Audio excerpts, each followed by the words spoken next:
Bueno, una fake news es una información que llega a la opinión pública a través de cualquiera de los canales de información que puedan existir, que no responde en todo o en parte a la realidad, a lo que está ocurriendo.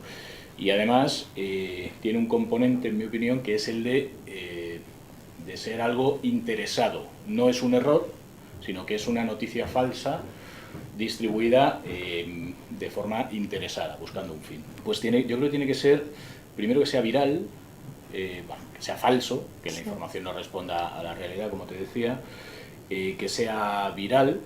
El objetivo de la fake news es que llegue a un número lo más amplio posible de gente.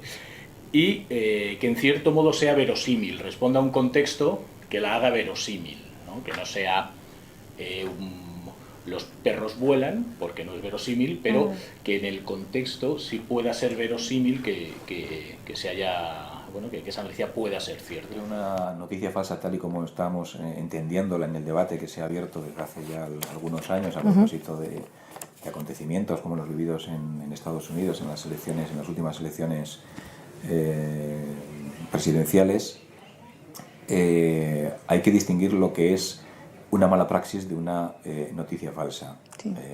La mala praxis ha existido muchas veces, gente que no controla exactamente el contenido de esa información, gente que no acude a las fuentes idóneas para contrastarla, gente que no hace, por tanto, su trabajo de una forma correcta. Lo que entendemos ahora por noticias falsas o las fake news es algo mucho más deliberado, que ha existido siempre, por otro lado. Es decir, es algo orquestado, es algo preparado y destinado fundamentalmente a cumplir con dos objetivos. Uno, tratar de crear una idea falsa de la realidad, y otra, reducir o poner en tela de juicio la propia idoneidad de los medios de comunicación. Decía que han existido siempre las noticias falsas porque la propaganda política y sobre todo la propaganda en regímenes dictatoriales siempre se ha servido de una estrategia determinada para hacer llegar una realidad que no se ajusta, o informaciones que no se ajustan a la realidad al conjunto de la población. La diferencia es que ahora, con la llegada de las nuevas tecnologías, todo ello se hace de una forma mucho más rápida, a mayor velocidad.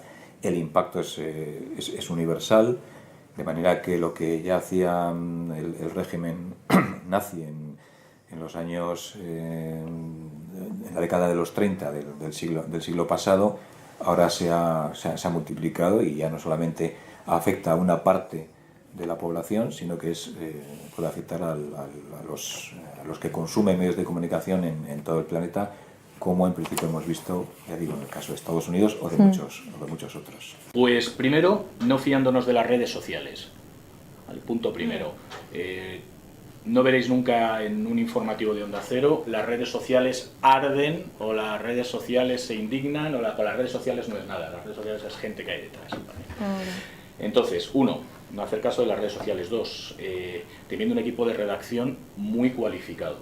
Desde el director de informativos, subdirector de informativos, jefes de área nacional, internacional, sociedad, cultura, deportes, son gente muy cualificada que tienen olfato periodístico. Entonces saben con lo que se puede publicar y lo que no.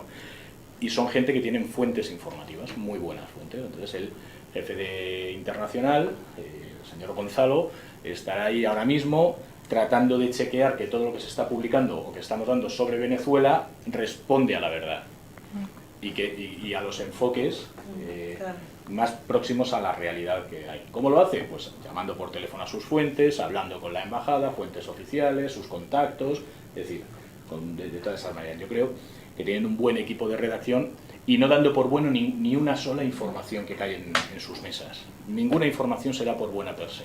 Todas las informaciones se contrastan y se chequean. ¿Esto a qué nos lleva?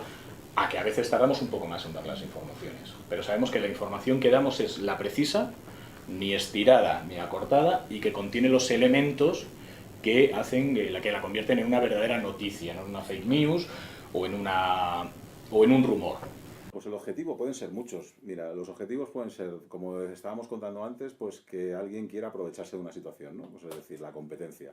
Yo tengo una hamburguesería, me montan o empiezo a tener problemas porque empiezan a haber muchos restaurantes de comida rápida o de chinos, y cojo y empiezo a montar un bulo o una fake news de que en el restaurante chino pues se come rata. ¿Qué pasa? Que automáticamente todo el que recibe esa noticia deja de ir a ese restaurante, con lo cual hay un beneficio económico. A veces beneficios, otros son beneficios racistas. Hay muchas fake news o muchas noticias falsas que se crean para acabar con pues con una etnia en concreto. Pues a lo mejor se hacen unas de gitanos o se hace una de negros. En Estados Unidos se hacían mucho de los barrios pobres, pues muchas hacían con el tema de que los negros mataban a no sé qué, y la gente verdaderamente se asustaba, ¿no? Otro objetivo, meter miedo en el cuerpo, pues para que estés un poco siempre intranquilo. Otras a lo mejor tienen un objetivo de sacar dinero. Hay muchas noticias falsas que se crean para que precisamente pues de niños que están enfermos, de gente que tiene problemas en el hospital, que luego tú llegas, donas dinero y ese dinero va a alguien en concreto, ¿no? Y luego, pues también mucho desprestigio político, pues unos con otros, para conseguir un... Y luego muchas veces, pues a veces como los chistes, que alguien se los inventa y nadie sabe de dónde ha nacido un chiste. Yo siempre digo lo mismo, cuando me preguntan por, oye, ¿quién hace las fake news? ¿O quién hace...? Pues a veces es que no se sabe, igual que no se sabe quién es el que escribe los chistes. O sea, los chistes aparecen, tú te los aprendes, te los sabes, los pasas ahora mismo con las redes sociales de uno a otro, y al final, pues nadie sabe quién los ha inventado.